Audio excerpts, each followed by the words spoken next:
कि भगवान दो प्रकार से रहते हैं। एक मौन में रहते हैं, स्थित निर्वैद्य, एक मुखर होकर रहते हैं। स्कंद पुराण में लिखा है कि भगवान दो प्रकार से रहते हैं। भगवान दो प्रकार से रहते हैं, एक तो मौन में रहते हैं, स्थिर होकर रहते हैं, शांत। एक मुखर होकर रहते हैं। मौन में कहां रहते हैं? मूर्ति से मिलने जाओ तो मौन में है, बोलते का है। अब मंदिर में गए भगवान के दर्शन करने, मौन में है, आप बोलते रहो, वो तो मौन में है।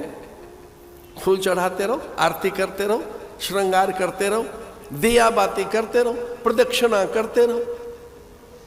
भगवान के उत्सव और अनेक प्रकार की साज सज्जाएं करते रहिए, भगवान तो मौन में है। मूर्ति करती है मौन, हां कभी बोल भी पड़ते हैं, वो कभी कभी होता है। इसलिए वो बिहारी जी के आगे पर्दा लगाया गया कि वो झांकी में कई बार बाहर भी निकल जाता है। बिहारी ऐसा है, पर्दा लगा देते हैं, बिहारी द्रवीभूत हो जाते हैं, उनसे रहा नहीं जाता। भक्त के की आर्द्रता, भक्त के अश्रु, भक्त की भीतर की करुणा और उनका करुणा रस देखकर बिहारी बाहर। कई बार हुआ है ऐसा। पर प्राय भगवान मौन में रहते हैं। कहां? मंदिरों में भगवान मौन में है। स्कंद पुराण में लिखा है मुखर कहां है, प्रखर कहां है, जीवंत और जागृत कहां है, चलते फिरते कहां है और बोल कहां रहे हैं। वो कहते हैं या तो संत में या गौ माता में। ये दो पते बताएं। बोले गुरु और गौ में भगवान बोलते हैं।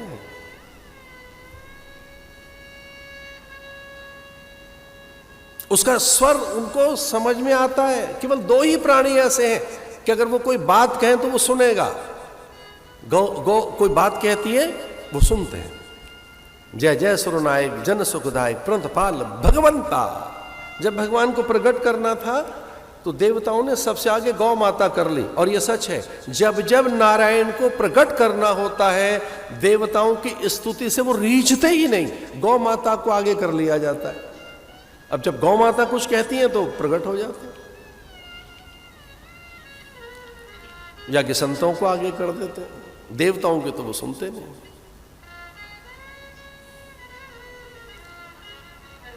नंदी के कान में कोई बात कहोगे वहां पहुंचती है। वो इस तरह का उसकी रचना है, उसकी रचना। गौलोक में रहते हैं भगवान, मौन रहते हैं मंदिरों में। मुखर, जागृत, चैतन्य, प्रखर, जीवंत कहां है? गुरु और गौ में। इसे राम को घर में ले आइए। अब राम घर में कैसे आए? अगर घर में संत आए, उनकी वाणी आई, सत्संग आया, तो राम घर में आ गया। यही तो विधान है घर में राम लाने का। राम बड़े आनंदित हैं, उल्लसित हैं। जम्बू, तमाल पाकर, रसाल देखकर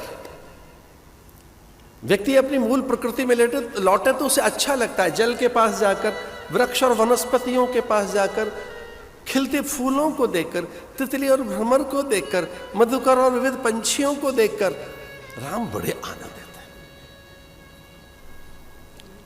राम लखन को बता रहे हैं विश्वामित्र, ये इनके आश्रम है, ये सिद्ध हैं, विरक्त हैं, मुनि हैं, ज्ञानी हैं, गुरु हैं, ब्रह्मवेत्ता हैं, ब्रह्मचारी हैं, अग्निहोत्र हैं, वेद पाठी हैं। आश्रमों की चर्चा बता रहे हैं। भगवान को ही बता रहे हैं कौन सी औषधियां हैं। जंगल में विविध औषधियों का बोध करा रहे हैं। ये देखो कैसी औषधियां हैं। सरित, सरोवर, जम्बू, तमाल, पाकर, रसाल, कदली, ऐसे उन वृक्षों का, ओस की जो नन्ही नन्ही बूंद है दूरवांकरों पर जो नाच रही है, उनकी ओर देखते हुए वो कहते हैं कि देखो ओसकण कितने सुंदर लग रहे हैं राम। ऐसे कह के वो बताते जा रहे हैं। और गुरुजी थोड़ा सा आगे निकल गए बताते हुए, ये कितने सुंदर वृक्ष हैं, इन कदली कुंजों को तो देखो। और ऐसे कहते हुए गुरुदेव आगे निकले, कदली कुंज कितने सुंदर हैं, इन कदली में कर्पूर। वे थोड़ा और आकर कहने लगे कि ये सिंदूर के वृक्ष, रहा नहीं गया कल्प वृक्ष से, वो प्रकट हो गए, अमीय बरस रहा है। तो कहने लगे गुरुदेव विश्वामित्र कि राम देखो कितने सुंदर पादप वनस्पति, ये पंछी, कितनी सुंदर वो चिड़ियाएं। लेकिन राम ठिठक गए। गुरुदेव तो बहुत आगे चले गए। राम ठिठक कर किसी और एक और चले लगे, किसी और दूसरी ओर। एक उजाड़ सा आश्रम देखकर, एक ऐसा आश्रम देखा राम को जहां पंछी नहीं, परिंदा नहीं, वनस्पति नहीं। राम चकित हैं कि चारों ओर तो हरी तिमा है और यहां घास सूखी है। प्रत्येक आश्रम के द्वार पर तो सुंदर वृक्ष और वहां लताएं लटक रही हैं, पर यह आश्रम तो सूना है। एक बड़ा विशाल आश्रम, वहां सिसकियों की सिसकियां, कोई रो रहा है, रोदन है, सिसकियां। क्षमा कीजिए, जो सिसकी है ये केवल अबला की होती है, निर्बल की होती है, जिसके साथ अन्याय हुआ होता है, छल हुआ होता है, जिसके अधिकार छीन लिए गए होते हैं, दीन जानकर जिसे ठुकरा दिया गया होता है, जैसे अपने मुंह फेर लेते हैं। वो कितना रोए बेचारा, बाद में सिसकता रहता है। रो रो कर जब थक जाता है आदमी, तो कई बार उसका मन रोता है, और मन भी थक जाए तो उसकी आत्मा रोती है कई बार। कभी कभी दीन और दुर्बल की, उसकी जिसके सारे अधिकार छीन लिए गए हो, जब उसे सम्मान पूर्वक न जीने दें आप, उसके स्वाभिमान, उसकी निजता, उसके अपनत्व को आप छीन लें, बहिष्कृत कर दें, सब उसे प्रताड़ित कर दें, पीड़ित कर दें, या कि बहिष्कार कर दें, सामूहिक किसी का तिरस्कार कर दें, उसका जिससे कभी भूल न हुई हो, जिसने कोई पाप न किया हो, जिसने कभी किसी का अहित न किया हो। गुरुदेव तो बताते गए कितने सुंदर आश्रम, लेकिन राम तो वहीं ठिठक गए। रस में, छंद में, उसके समूह में, आखर में, अक्षर में, अंक में, आकृति में जो बैठी है सरस्वती, जो ज्ञान देने के लिए, सर्वभाषामयीम सरस्वती। तो पहले सरस्वती कहते हुए, सरस्वती कहते हुए कि जो ज्ञान दे रही है, विचार दे रही है, अभिव्यक्ति की सामर्थ्य दे रही है, जिससे उत्सुकता, उत्फुल्लता पैदा होती है, उद्यमता पैदा होती है, कुछ करने की भावना पैदा होती है, जो इच्छा शक्ति है, क्रिया शक्ति है, ज्ञान शक्ति है, चैतन्य शक्ति है, वो। आप में कोई विल ना हो तो क्या करोगे? बैठे रहो।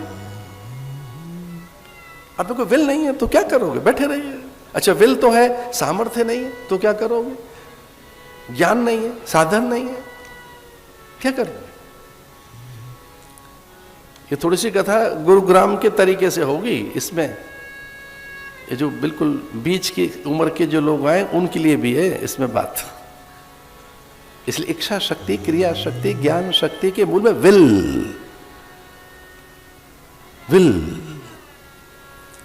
आपकी विल बने, आप में एक इच्छा शक्ति बने, वो विचार कहां से आएगा? एक अच्छी कामना के लिए, एक अच्छी भावना, एक अच्छा संकल्प। आपके भीतर एक अच्छा संकल्प कौन पैदा करेगा? कि आप अच्छा सोच लें, अच्छा विचार कर लें, आप ठीक विचार करें। इच्छा शक्ति, क्रिया शक्ति और ये ज्ञान शक्ति, ये तो उसको प्रणाम करते हुए तुलसी बाबा कहते हैं, वंदे शंकरो वंदे श्रद्धा विश्वास रूपिणौ यभ्यां विना न पश्यन्ति सदा स्वान्तस्तमीश्वरम्। वाणी विनायक को प्रणाम करते हुए वो वहां पहुंच गए जहां से प्रकाश आता है। वंदे भवानी शंकरम, यह शिव को विश्वास बताया गया है, भवानी को श्रद्धा बताया गया है। और ये दो चप्पू हैं भवसागर से पार उतरने के लिए। ये शरीर नौका बताई गई है, शरीर माध्यम खलु धर्म साधन।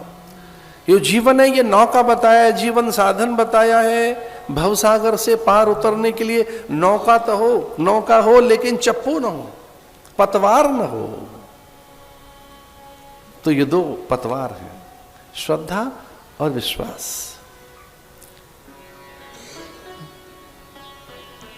अगर श्रद्धा आपके पास है तो सारे कार्य सिद्ध होंगे। श्रद्धावान लभते ज्ञानम, इसे कहीं बहुत गहरे रख लीजिए अपने मन के किसी कोने में इस बात को, कि ज्ञान केवल श्रद्धा के कारण ही आता है और कोई कारण नहीं। जो नॉलेज है, विजडम है, जो सत्य को प्रकाशित करने वाला ज्ञान है, जो यथार्थ को अनावृत करने वाला ज्ञान है, वो श्रद्धा से ही प्राप्त होता है, श्रद्धा और विश्वास से। कहा श्रद्धा? ऋषियों ने पूछा फिर श्रद्धा क्या है? अगर सब चीज श्रद्धा से ही मिलनी है तो श्रद्धा है क्या? कहा श्रद्धा। अद्भुत बात है।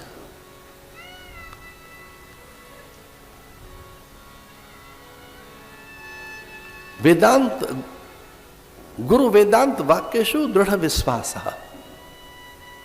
इसमें हल्का सा भेद है वेदांत वाक्य में। यद्यपि सब गुरु आदरणीय है, वंदनीय है, प्रणम्य है, गुरु सत्ता ही महनीय है, उससे बड़ी तो कोई सत्ता है भी नहीं। गुरुरेव परब्रह्म, पर हमारे शास्त्र कितनी बुद्धिमानी से संकेत कर रहे हैं। गुरु वेदांत वाक्येषु दृढ़ विश्वास, वेदांत वाक्य में, वेद वाक्य में, उपनिषदों में। इसलिए धीरे से ये गुरु को परिभाषित करते हुए हमारे शास्त्रों ने कहा कि जो श्रोत्रिय हैं, ब्रह्मनिष्ठ हैं, वो गुरु हैं। उसकी धीरे से ये परिभाषा की गई, श्रोत्रिय, श्रोत्रिय यानी जो वेद संपन्न है, श्रोत्रिय है, और ब्रह्मनिष्ठ है यानी उन्हें अनुभव हो गया है, वो गुरु।